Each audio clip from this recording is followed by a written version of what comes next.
Merhabalar, kanalıma hoş geldiniz. Bugün yepyeni bir bebekle karşınızdayım. Biraz bahsetmek istiyorum nasıl ördüğümden. Sonra ayrıntılı olarak videolar çekeceğim. Birlikte öreceğiz zaten. Bebeğimi örerken botunu bacaklarla birlikte ördüm. Eteğini ve bluzunu da gövdeyi örerken ördüm. Yani giydirilip çıkarılabilen diğer bebeklerde ördüğümüz gibi değil. Sadece çantası ve ayakkabısı giydirilip çıkarılabiliyor. Şöyle arkasını da göstereyim. Saçını topuzu yaptım. Sarı ip kullandım. Sonra ipi katlarına ayırdım. Saç düzleştiricisiyle düzleştirdim.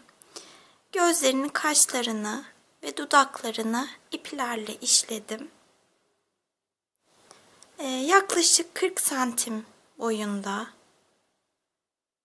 bebek.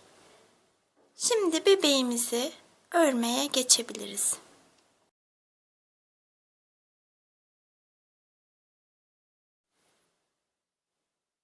Kolu örmeyle başlayacağız.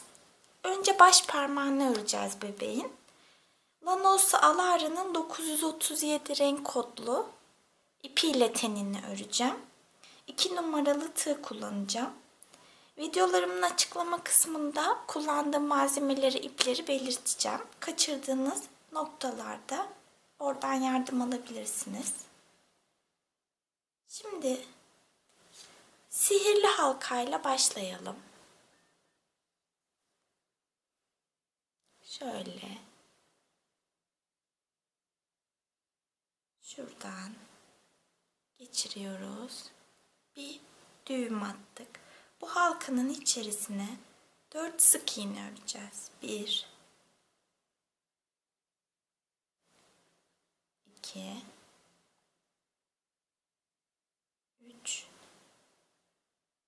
4.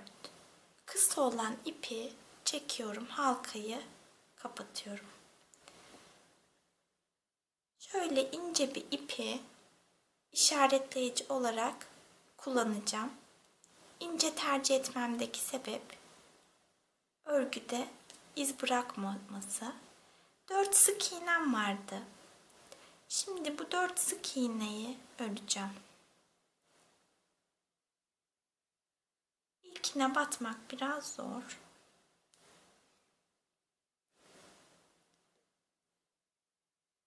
Bir,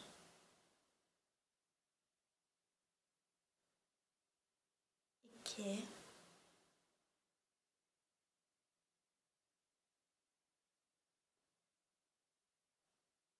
şöyle biraz örerken dışarıya çıkaralım.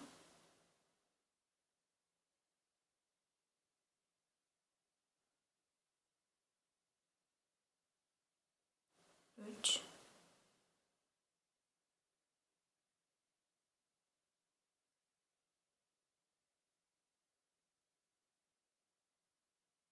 4. Bir sıra 4 sık iğneyi ördüm.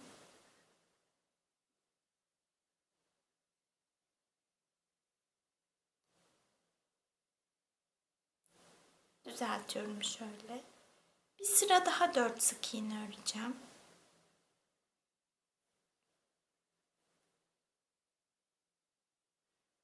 İşaretleyiciye kadar ördüm. İşaretleyicinin olduğu ilmek benim ilk ilmeğim olacak. Yani 1. Bu 1.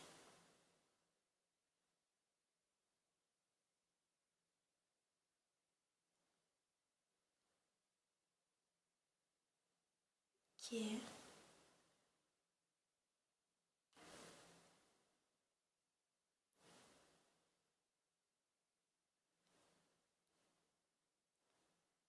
3.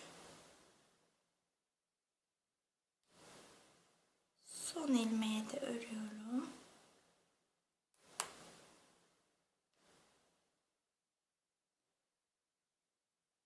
Dört sık iğne ördüm.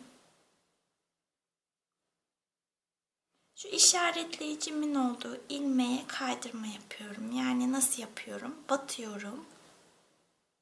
Şöyle üzerine ip almadan, ip almıyorum böyle. Üzerine ip almadan çıkarıyorum tığdan ve ipimi kesiyorum. Biraz uzun kesiyorum ipimi. Şöyle göstereyim. Çünkü bu ipi kullanacağız sonra.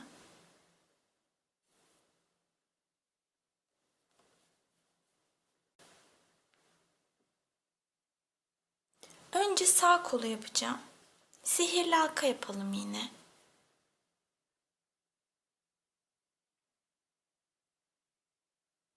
Halkanın içerisine 6 sık iğne örelim.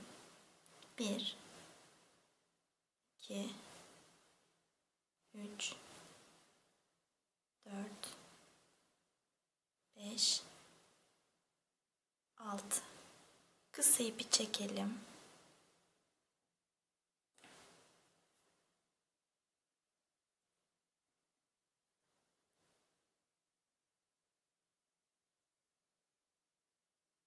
Bir sık iğne örelim.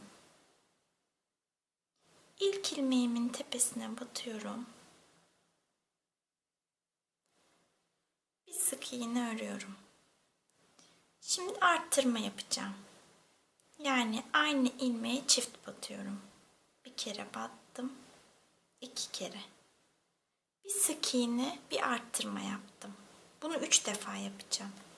Bir sık iğne, bir arttırma, 2 oldu. Bir sık iğne, bir arttırma. Sayım 9 oldu. Şu kısa ipi biraz daha çekelim. Ortadaki delik kapansın. Şimdi işaretleyicim şu ten renginin önünde. Bunu arkaya alacağım. Ördükçe öne arkaya yerini değiştireceğim. 9 sık iğnem var. Bu 9 sık iğneyi 3 sıra örelim. 3 sıra 9 sık iğneyi ördüm. Baş parmağımı alıyorum.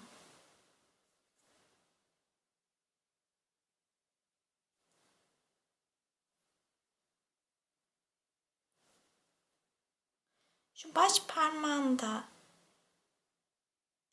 kaydırma yapıp ipimizi kesmiştik. O ilmek değil, onun yanındaki ilmeğe batıyorum içten şöyle. Aynı zamanda buna battıktan sonra bir de bu elimiz oluyor. En son 9 sık iğne ördüğümüz. İşaretleyicinin olduğu yani ilk ilmeğe batıyorum. Yani bir sık iğne örmüş oluyorum. Sonra tekrar parmağın iç tarafına ikinci ilmeğe batıyorum.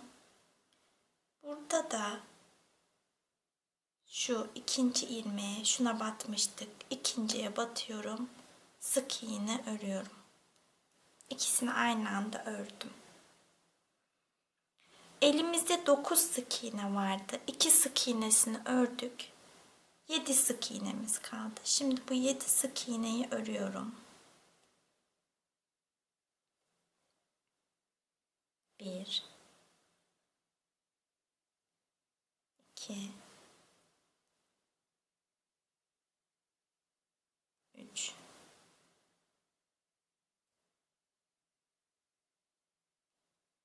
4 5 6 7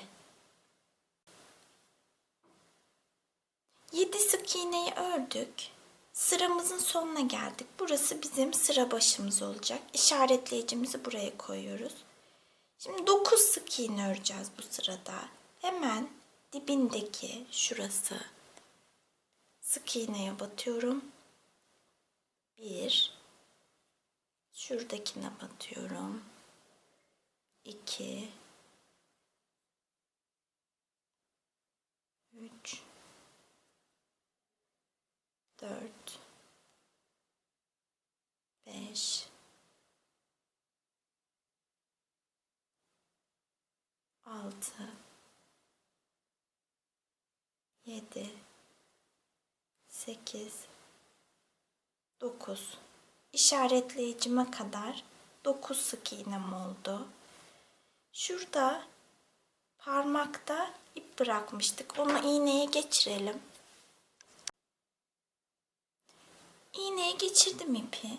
Parmağımız şöyle havada duruyor. Böyle biraz daha yatık durması için dikeceğim. Şu boşluğa batıyorum. Şöyle içeriye batacağım şöyle. Şuradan da çıkıyorum. İpimi oraya geçireceğim yani.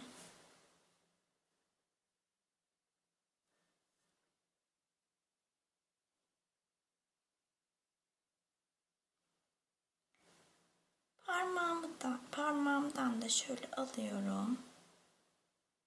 Şuradan geçirdim. Sonraki aynı boşluğa batmıyorum. Sonraki boşluğa batıyorum. Şöyle şu içeriden çıkaracağım. Şöyle. Öyle oluyor parmağımız. Şimdi örmeye devam edelim. Şöyle sabitleyelim isterseniz. İçten bir dikiş atacağım.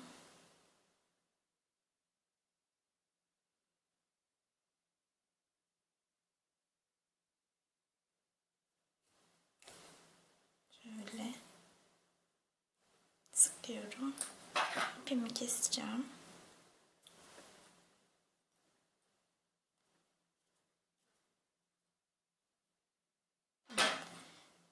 En son bir sıra 9 sık iğne örmüştük.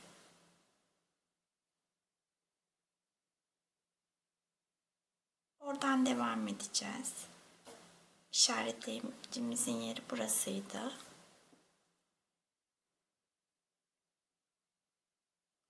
Şimdi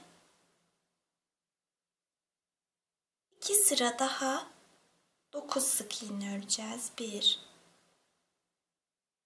2,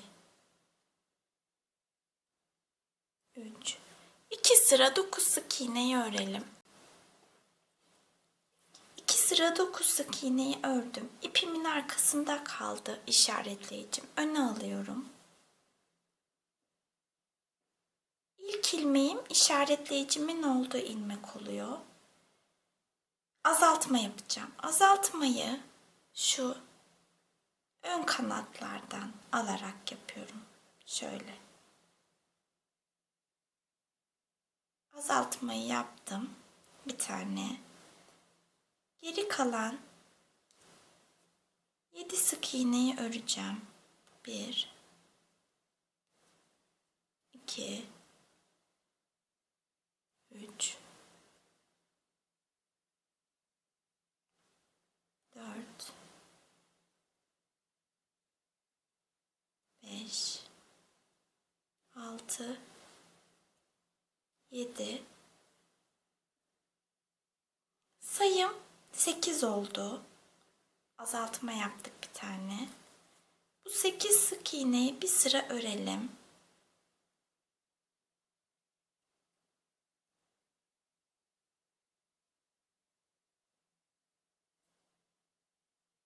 Bir, iki, üç,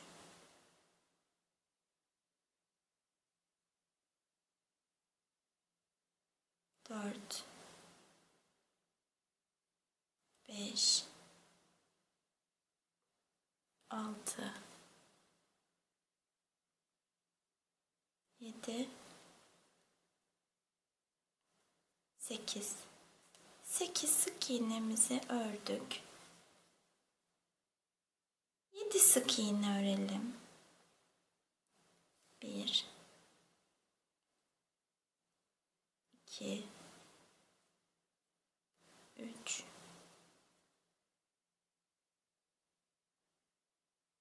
4, 5, 6, 7. Bir tane sık iğnem kaldı. Onu arttırma yapıyorum. Çift batacağım. Çift batıyorum. 2 kere battım aynı ilmeğe. Sayım 9 oldu. Bir sıra 9 sık iğneyi örelim. Bir sıra 9 sık iğneyi ördüm. Kolda tel kullanacağım. 1,5 milimetre kalınlığında 14 santim kestim. Ucunu kıvırıyorum. İçe katlıyorum. Şöyle.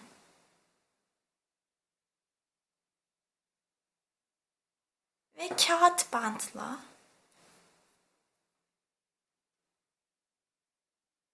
saracağım.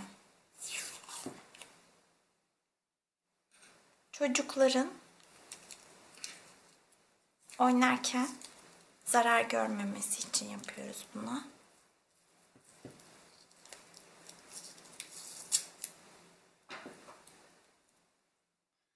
Şimdi bunu buraya yerleştiriyorum.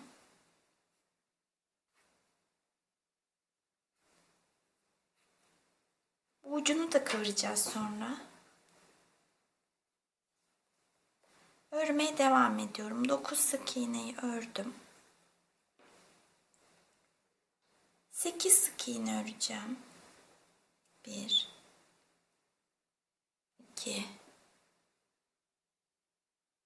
3 4 5 6 7 8.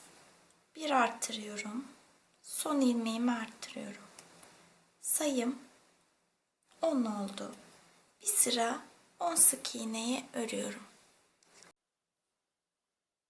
Bir sıra 10 sık iğneyi ördüm. Şimdi biraz elyaf dolduracağım. Tel olduğu için çok doldurmayalım. Şöyle birazcık.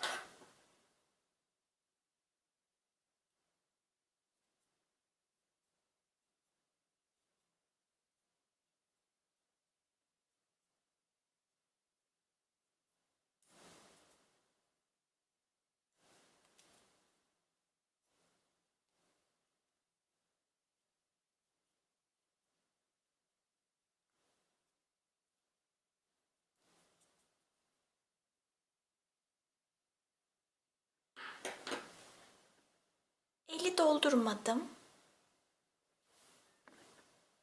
Eli doldurmadım. Teli büküp oraya yerleştirmiştik zaten. Yeni sıramıza geçelim. En son 10 sık iğne örmüştük. 9 sık iğne öreceğiz şimdi. 1 2 3 4 5 6 7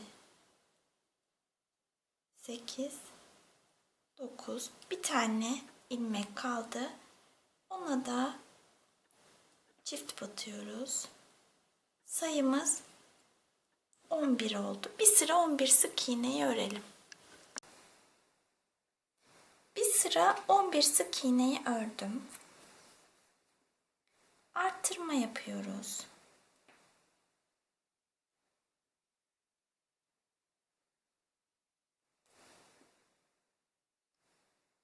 On sık iğneyi örüyoruz. 1 2 3 4 5 6 7 8 9 10. Sayımız 12 oldu. 2 sıra 12 sık iğne örelim. Biraz da elyafla dolduralım. 2 sıra 12 sık iğne ördüm. Elyaf doldurdum içine biraz. Kırmızı ipe geçeceğiz. Yarnart cinsin 51 renk kodlu ipiyle öreceğim. Şöyle önce bir düğüm atıyorum ipime. Halka oluşturuyorum şöyle.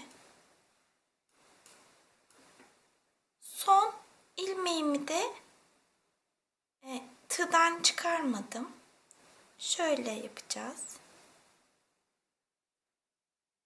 Şöyle geçireceğiz.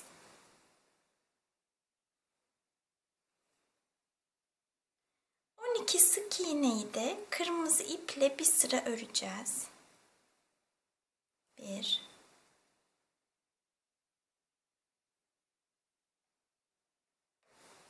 2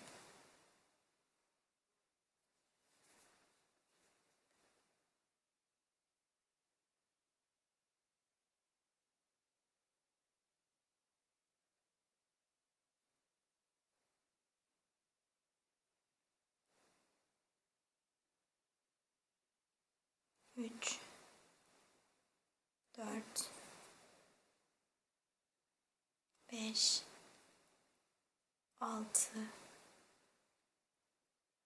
7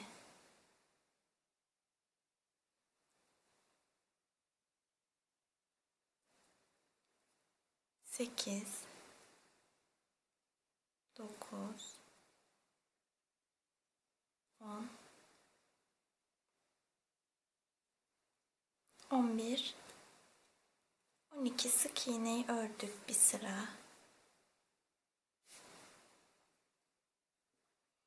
Bu sırayı bilow'dan öreceğiz. Yani şu arka kanatlardan, şu önümüzdeki loblardan değil, arka loblardan yani bilow'dan 3 sık iğne örelim. 1 2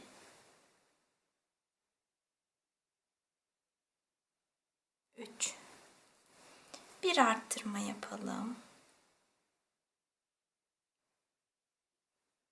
Çift batalım. Yine 3 sık iğne bir arttırma. Bir tane daha 3 sık iğne bir arttırma. Sıra sonuna kadar toplamda 3 sık iğne bir arttırmayı 3 defa yapalım. Sayımız 15 olacak. 3 sık iğne bir arttırmayı 3 defa yaptım. Sayım 15 oldu. Şu ten rengini kesebiliriz.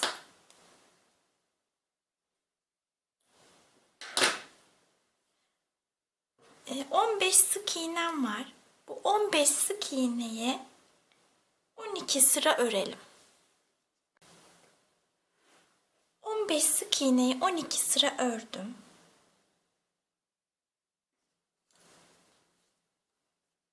Kaydırma yapacağım sonraki ilmeğe ve ipimi biraz uzun keseceğim.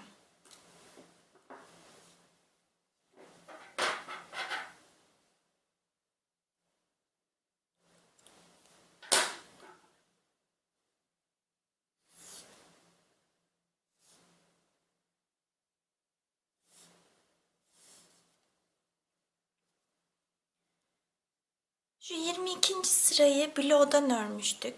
Şunlar filolar yani kalan ön kanatlar, şu çizgi şeklinde olan ilmekler. Şimdi ben bu ipimi şöyle ilk ilmekten çıkaracağım.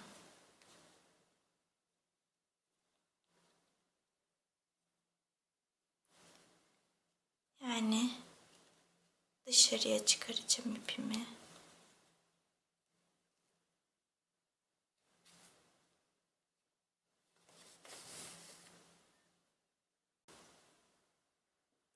İpi çıkardık ilk ilmeğimizin olduğu yere. Şimdi böyle elimizi ters çeviriyoruz. İlk ilmeğe batıyoruz. 2 zincir çekelim. Sonraki ilmeğe tekli trabzan yapalım. Yani tığımın üzerinde 3 tane ip var. Hepsini aynı anda çıkarıyorum. Şöyle. Sonrakine de tekli trabzan yapalım. Şöyle tığın üzerinde 3 ip var. Aynı anda çıkardım. Yine tekli trabzan. Böyle her ilmeğe tekli trabzan örüyorum. Şöyle bir görüntü oluşacak. Bunu böyle sıranın sonuna kadar devam ettireceğiz. Sonra sağ kolumuz bitiyor. İçerisini biraz elyafla doldururuz. Sol kolumuzu da sağ koldaki gibi birden 9. sıraya kadar 9. sırada dahil aynı şekilde örelim. 10. sıradan itibaren birlikte örmeye devam edeceğiz. Baş parmağını aynı şekilde yapın. 9. sırada dahil örelim. Daha sonra tekrar görüşelim. Sol kolu da sağ kolda olduğu gibi 9. sırada dahil olmak üzere ördüm. Şu an 9 sık iğnem var. İşaretleyicimi öne alıyorum. 10. sıradayız. Tekrarlıyorum. Sağ kolda nasıl ördüysem sol kolu da bu sıraya kadar aynı şekilde ördüm. 10. sıramızı yapalım. Sık iğne örelim. Bir tane azaltma yapalım. Bir sık iğne ördüm, bir tane azaltma yapıyorum. 6 sık iğne örüyorum. 1 2 3 4 5 6 sayım 8 oldu. Bir sıra 8 sık iğneyi örüyoruz. 1 2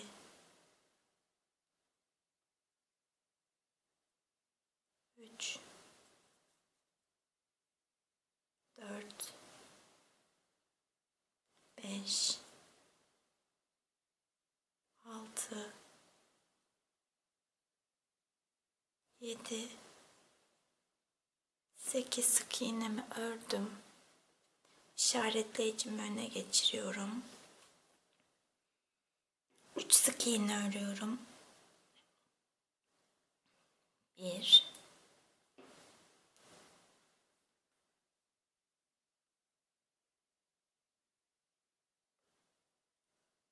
2 3 sık iğne ördüm. Bir arttırma yapıyorum. Kalan 4 sık iğneyi örüyorum. 1 2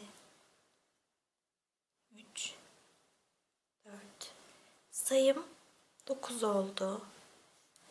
9 sık iğneyi bir sıra örüyorum. 1 2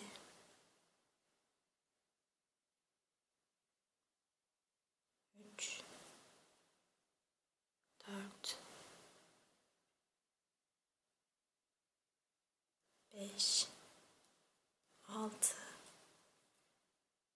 7 8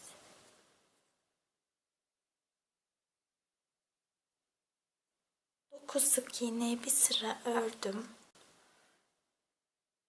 9 sık iğneyi bir sıra ördüm. 5 sık iğne örüyorum. 1 2 3 4 5 bir arttırıyorum.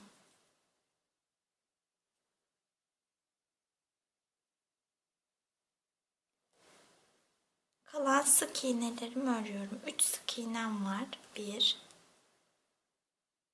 2 3 bir sıra 10 sık iğnem oldu. Bir sıra 10 sık iğneyi örüyorum. 1 2 3 4 5 6 7 8 9 10 6, 7, 8,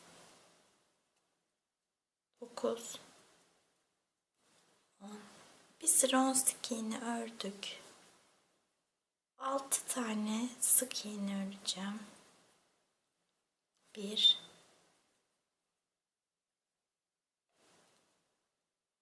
2,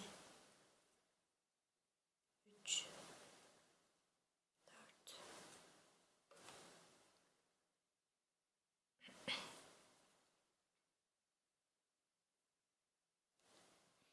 5, 6 arttırma yapıyorum.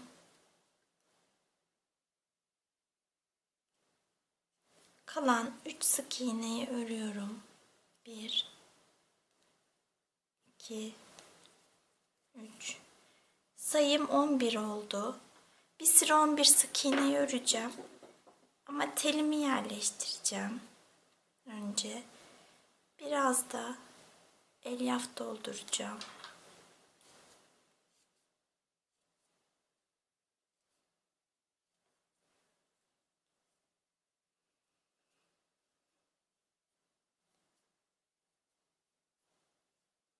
Elyafı düzenli bir şekilde eşit aralıklarla dağıtalım. Bir sıra 11 sık iğne örüp görüşelim. Bir sıra 11 sık iğneyi ördüm. Sonraki sıramıza geçelim. 6 sık iğne öreceğim. 1, 2, 3, 4, 5, 6. Bir arttırma yapıyorum. Kalan 4 sık iğnemi örüyorum. 1, 2, 3, 4. Sayım 12 oldu. Bundan sonrasını sağ kolda ördüğüm gibi öreceğim. Yani biraz daha öreceğim. Sonra kırmızı ipe geçeceğim. Sağ kolda hangi aşamaları yaptıysam sol kolda da bundan sonrasını aynı şekilde öreceğim. Kaydırmamı yapıp ipimi keseceğim.